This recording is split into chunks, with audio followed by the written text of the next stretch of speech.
گن نمبردار ہر جگہ یاسین بالو والے بالکل غریبوں کو بالکل 2 دن پہلے خرچہ جو ایشو ہو گیا اس کے حوالے سے 2-3 باتیں کروں گا سر.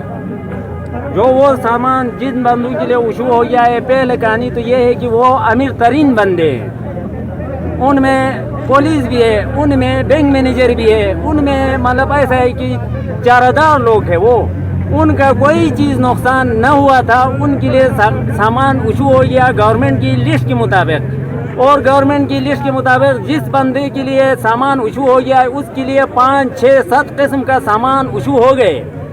یہاں کس بندے کا کسی کا کوئی چیز نقصان ہوا تھا اس بندے کے لیے گورنمنٹ کی طرف سے کوئی چیز نہ ملے. کیوں نہیں ملے؟ اس لیے نہیں ملے کیونکہ ہمارا تحصیل میں چیزیں جو ہے وہ اس طرح چلتے کہ مطلب ایک لیوی 10 بندوں کا نام چڑھاتا ہے، ایک جو پٹواری ہے تو وہ 20 بندوں کا نام چڑھاتا ہے رواجداری میں لا کے، یا وہ روپے کھاتا ہے یا اس کا کوئی رشتہ دار ہوتا ہے. ٹھیک ہے، تو ہم غریب ہونے کی وجہ سے اصل میں ہمارا کہنے کا مطلب یہ ہے کہ ہمارا مسٹریٹ ہمارا گھر گھر میں آ کے سروے کر کے ہمارا کچھ نقصان ہوا ہے یا نہ ہوا ہے وہ دیکھ کے یہ چیز کرنا چاہیے تھا.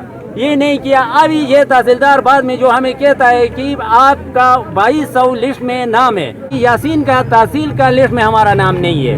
یہ ہمارا بڑا افسوس ہوتا ہے ہمارا افسروں کے لیے، ہمارا نمائندوں کے لیے، ہمارا لمبرداروں کے لیے کہ ایک بندہ تڑپ کے مر رہا ہے، اس کے لیے کچھ بھی نہیں مل رہا ہے. دوسرا بندہ بیٹھ کے گھر میں وہ یہاں آ کے تحصیل میں پٹواری اپنے کرسی پہ بیٹھ کر اس کے لیے راشن فکس کرتا ہے.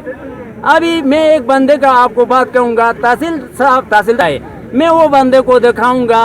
وہ بندہ اس حالت میں ہے کہ ٹینٹ میں وہ گزار ہے، ٹینٹ میں بیٹھ رہے ہیں، اس کے لیے رات کے لیے کوئی جگہ نہیں ہے. اچھا مکان بنانے کے لیے اس کے پاس کوئی سلے نہیں ہے. ابھی تحصیلدار گاڑی لے کر میرے ساتھ آ جائے، میں اس بندے کو دکھاؤں گا کہ اس کا اتنا کچھ نقصان ہونے کے باعث اس کے لیے کچھ نہیں مل گیا ہے. اور اس بندے کا میں یہ بھی کہوں گا کہ آج کل وہ خرچے کے حوالے میں گندئی میں 2-3 بندوں کا نام دے دوں گا. ولیزار نام کے ساتھ دکاندار ہے، 20-25 لاکھ کا دکان اس کا چل رہا ہے سر. ٹھیک ہے، اگر تحصیلدار میرے ساتھ آ جائے اس جگہ کا میں معین کرتا ہوں، اگر ایک پتھر اس بندے کا گر گیا ہے تو تحصیلدار مجھے کورٹ مارشل کرے اور جیل بھیجے، میں جیل میں بیٹھوں گا. اگر اس کا کوئی چیز نقصان نہ ہوا ہے تو یہ ناانصافی کیوں ہوا؟ یہ اس کا کون جواب دے گا؟ کس سے جواب دینا ہے؟ اور ہم اس کے بعد اور بات بھی نہیں کریں. یہ سامان باہر ملک نے بھیجا ہے، برطانیہ نے 135 جہازیں پاکستان میں پہنچی ہے. یہاں وہ سارے خرد برد ہو گیا. ایک یاسین کا جو ایسی آفس میں سامان آئے تھے ایک ٹرک میں، وہ سارے رات کے 12 بجے میں یہ دفتر کھولتی تھی اور وہ تھوئی میں نکل گیا. ادھر یہ لوگوں کا گھر ایک آدمی کا بھی نہیں گرا ہے. فصلیں ساروں کا تباہ ہے، مال مویشی ساروں کا نقصان ہے.